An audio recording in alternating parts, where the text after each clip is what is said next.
जी के daily wages के regularisation का मसला कोई पुराना मसला नहीं है और लोगों से छुपा भी नहीं है, और लोगों से ही नहीं बल्कि जितने भी इंतजामिया यहाँ पर बैठे हुए हैं, चाहे वो एडमिनिस्ट्रेशन की बात की जाए, चाहे वो बात की जाए पॉलिटिकल पार्टीज की, किसी से भी ये मुद्दा छुपा हुआ नहीं है। सब इसके बारे में बहुत अच्छे से जानते हैं। और हाल ही में देखने को मिला कि कुछ पार्टीज ने इस मुद्दे को लेकर कड़ा संज्ञान लिया और कड़ा संज्ञान लेते हुए इस मुद्दे को अपने मैनिफेस्टोज में भी शामिल किया। पर हाल ही में सुनने को मिल रहा है कि पीएचई के डेली वेजेस द्वारा 14 तारीख को एक प्रोटेस्ट किया जाएगा। मेरे साथ इस वक्त बातचीत करने के लिए राजेंद्र सिंह ताज इस वक्त मौजूद हैं। सर, सबसे पहले आपका बहुत बहुत स्वागत है चैनल में। धन्यवाद, शुक्रिया। पहले तो आप ये बताएं कि आखिर 14 तारीख को ऐसा क्या होने वाला है? मैडम, आपको और आपके चैनल का शुक्रिया, और आपके माध्यम से तमाम हमारे कैजुअल डेली साथियों को मेरा पैगाम कि जो हमने एक प्रोग्राम सितंबर में जब मॉडल कोड ऑफ कंडक्ट लगा तो हमने उस प्रोग्राम को डेफर किया था और 14 अक्टूबर की डेट दी थी कि सरकार बनने के बाद सरकार को हम अपनी मांगे जो पिछले 2018 से लगातार हम संघर्ष में, लेकिन 22 जून 2022 से लगातार कंटिन्यू हम protest PHE employees United front के प्लेटफॉर्म पे नीचे हम कर रहे हैं, क्योंकि हम लोग मजबूर हैं और इसीलिए कंटिन्यू घर से बाहर इसलिए बैठे हुए हैं कि हमें अपनी जायज मांगे सरकार से मनवानी है। एलजी एडमिनिस्ट्रेशन ने हमारी बातें बिल्कुल नहीं सुनी, जबकि एलजी मनोज सिन्हा साहब ने 11 नवंबर 2020 को हमारे साथ वादा किया था राजभवन में कि आपकी डीडीसी इलेक्शन आपका रेगुलर प्रोसेस स्टार्ट हो जाएगा।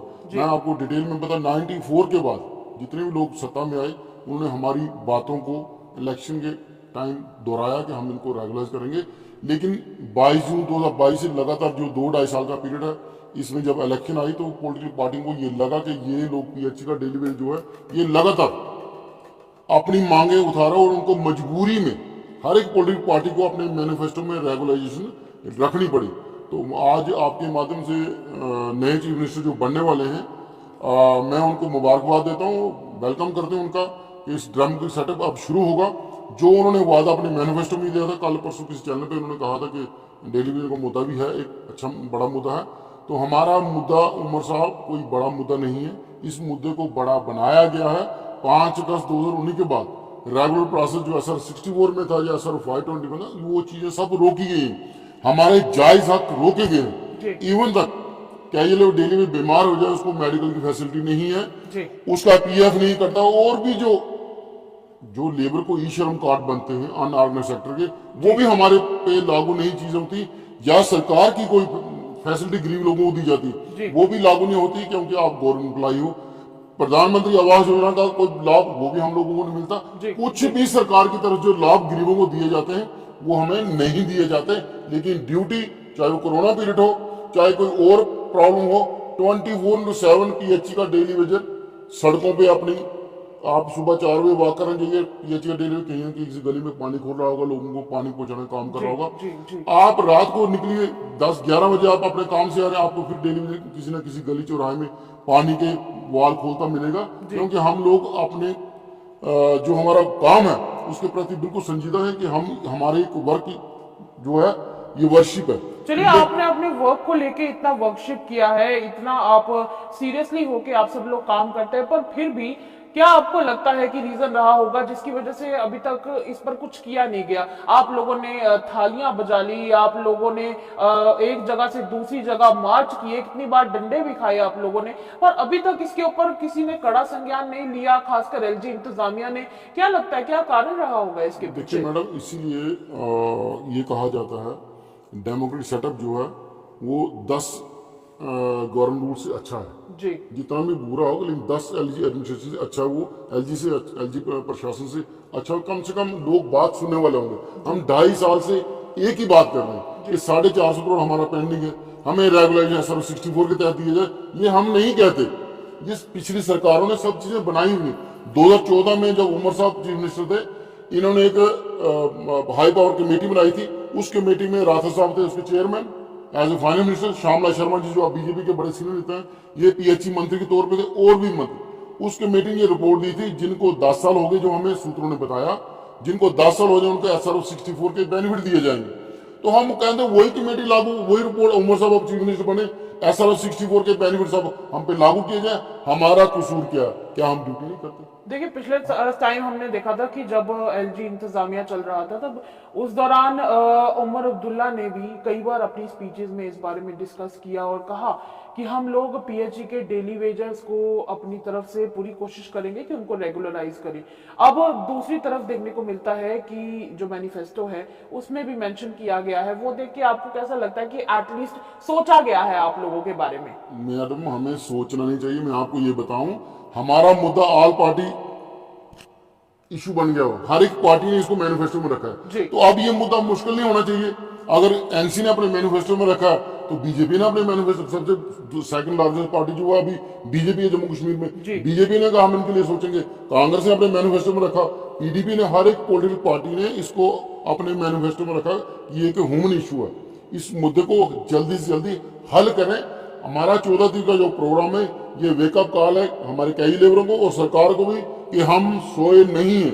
मॉडल कोड ऑफ कंडक्ट था इसलिए हमने कोई बड़ा प्रोग्राम नहीं किया, लेकिन 14 अक्टूबर से समझिए दोबारा से हम नए सिरे शुरुआत कर रहे हैं। हमारा जो प्रोग्राम होगा ये वेकअप कॉल डेली वेजरों को होगी और सरकार को भी एक किस्म की वेलकम कह लीजिए, सरकार चेतावनी समझे कि हमारा मसला फौरी तौर पे इसको हल किया जाए। हम मजबूर हैं, इसलिए लगातार 2.5 साल से प्रोटेस्ट कर रहे हैं। किसी को शौक नहीं होती, कोई आदमी अपने सारे काम का छोड़ के सिर्फ प्रोटेस्ट करे। कारण क्या? हमारी थाली में खाना नहीं है, हमारी जेब में पैसा नहीं है, हमारे बच्चे कई लोगों को स्कूलों से निकालेंगे, कई घरों में, कई डेली घरों में राशन नहीं है, कई डेली वेजर बगैर मेडिसिन के मर गए, दुनिया को छोड़ के चले गए, और कई डेली वेजर 60 साल के हो गए, रिटायर हो घर चले, उनका पेंडिंग तक नहीं दिया गया। ये इससे बड़ी ह्यूमन राइट वायलेशन कौन सी है? तो हमारी उमर साहब की इंतजामिया, उमर साहब से और उनकी सरकार से यही उम्मीद है कि इस मसले को पहली कैबिनेट में हल करें।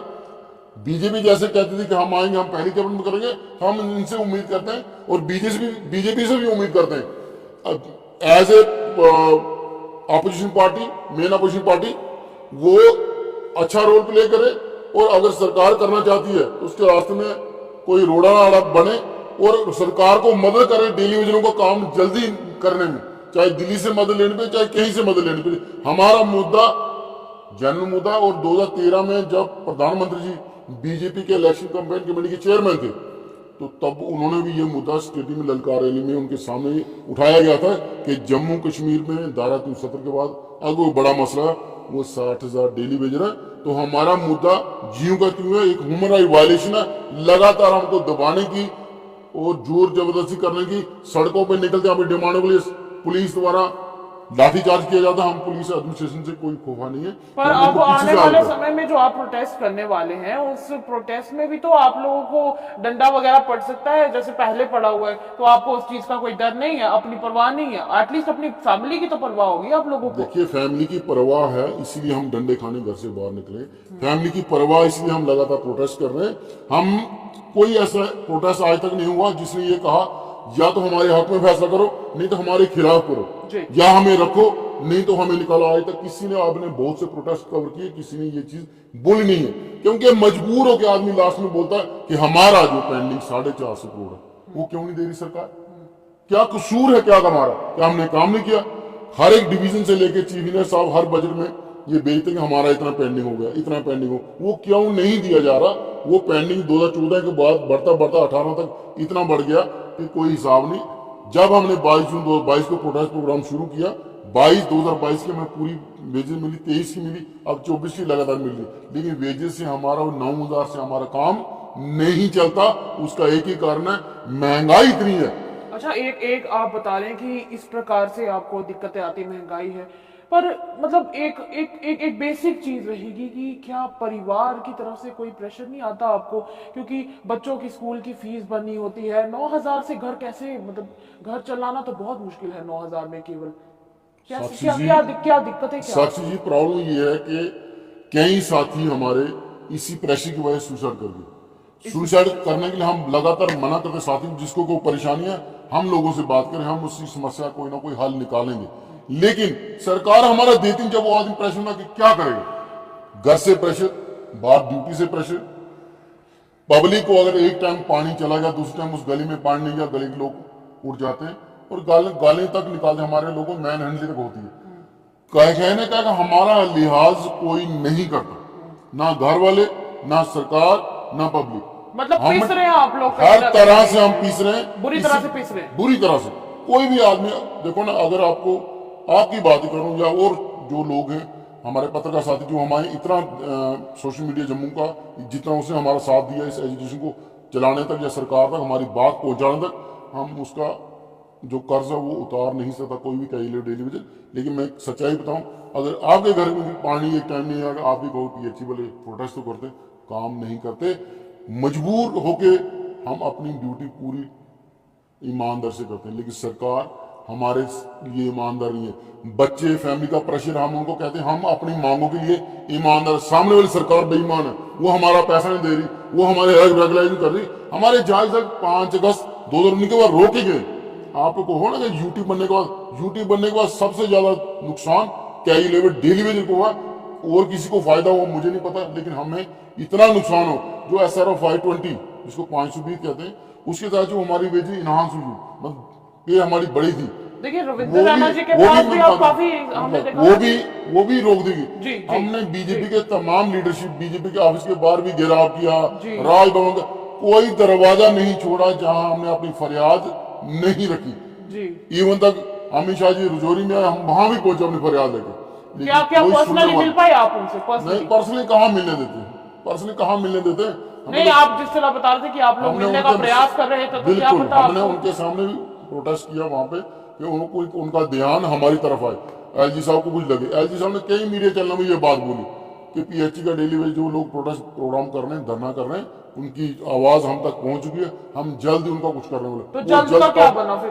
आप देखिए वो 2022 सितंबर की बात है, तो आज 2 साल इस बात को जी 2 साल तो हो चुके हैं। लेकिन बड़ा सवाल ये है कि जहां पीएचई के जितने भी डेली वेजर जितने समय से प्रोटेस्ट कर रहे हैं, अब उनकी आखिरकार जो डिमांड्स हैं वो ये है कि रेगुलराइजेशन की डिमांड है। एक तो ये अब 9,000 में किसी का घर कैसे चलेगा, बड़ी बात है। क्योंकि जहां पर आप देखते हैं कि लोग अक्सर कई बार चैलेंजेस से गुजरते हैं, पर बड़ी बात यह कि जहां एक इंसान के लिए 9,000 में गुजारा कर पाना मुश्किल होता है, उसी प्रकार एक इंसान का परिवार कैसे 9,000 पर चल सकता है।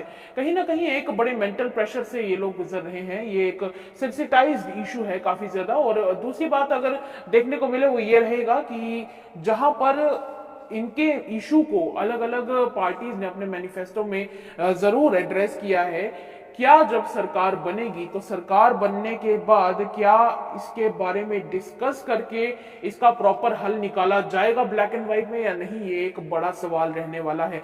मैं चाहूंगी कि राजेंद्र सिंह जी, आप अपनी तरफ से जो भी डिमांड करना चाहते हैं, अपील करना चाहते हैं, एक बार आप वो डिमांड या अपील हमारे चैनल के माध्यम से एक बार कर दें आखिर में। मेरी तरफ से उमर साहब को एक अपील है कि हमें जैसे एलजी प्रशासन के दौरान लगातार हम सड़कों पर रहे, हम सड़कों पर ना रहें। आपने इस इशू को अच्छी तरह आप जानते हो और इस मसले को पहली कैबिनेट में हल किया जाए। हमारी आपसे यही अपील है। डेली वेजरों का इशू जो है, कैजुअल इशू है, ये एक ह्यूमन इशू है, इसको ह्यूमन इशू के तौर पे ही इसका हल किया जाए।